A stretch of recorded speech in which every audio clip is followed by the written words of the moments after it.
বন্ধু-বান্ধৱীসকল আমি বৰ্তমান কমলাবাৰী পাৰ্কঘাটত উপস্থিত আছো আৰু কমলাবাৰী পাৰ্কঘাটত আসলে প্ৰাকৃতিক সৌন্দৰ্য আমি উপভোগ কৰি আছো।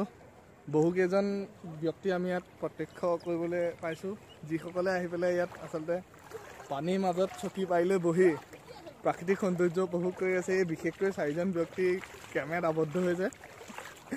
তেওঁলোকে আসলে ইয়াত চকী পাই বহি মহাবাহু ব্ৰহ্মপুত্ৰৰ কমলাবাৰী পাৰ্কঘাটৰ যি প্ৰাকৃতিক পৰিৱেশ, সেই প্ৰাকৃতিক পৰিৱেশ উপভোগ কৰি আছে। আমি তেওঁলোকৰ মনৰ কথা জানিবলৈ চেষ্টা কৰিম।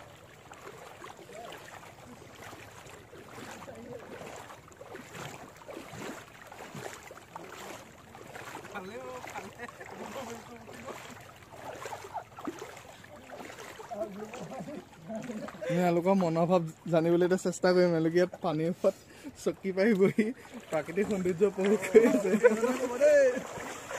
মই আচলতে গৰু গাড়ী চব গ'লেই, এতিয়া মানে গৰু গাড়ীবোৰ গ'লেই, তাকে দোকানখন আচলতে চাই আছো।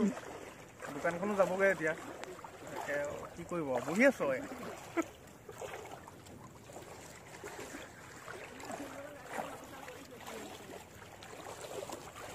এজনী ইয়াত অকলশৰীয়াকৈ বহি আছে। আমি তেখেতৰ মনৰ পৰা দুআষাৰ জানিবলৈ চেষ্টা কৰিম।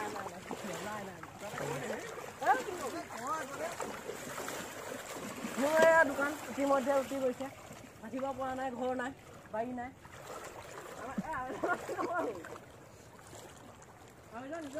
আৰু সেইজন দেখিছে ইয়াত আহি পেলাই গাৰ্লফ্ৰেণ্ডৰ লগত কথা পাতি আছে। আমি তেখেতৰ মনৰ পৰা জানিবলৈ চেষ্টা কৰিম।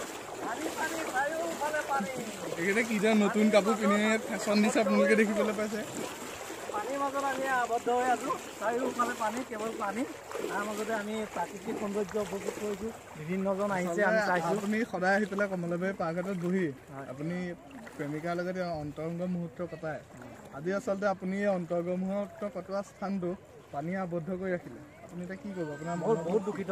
কেইবাদিনো আহি পেলাই ইয়াত বহিছোহি, কিন্তু আজি পানী হৈ গ'ল, মনটো বহুত দুখ লাগিছে। ইয়াত আহি এতিয়া সেইকাৰণে সেইখিনিকে স্মৃতি ৰোমন্থন কৰি আছো। ইয়াত আহি এয়া দেখিছে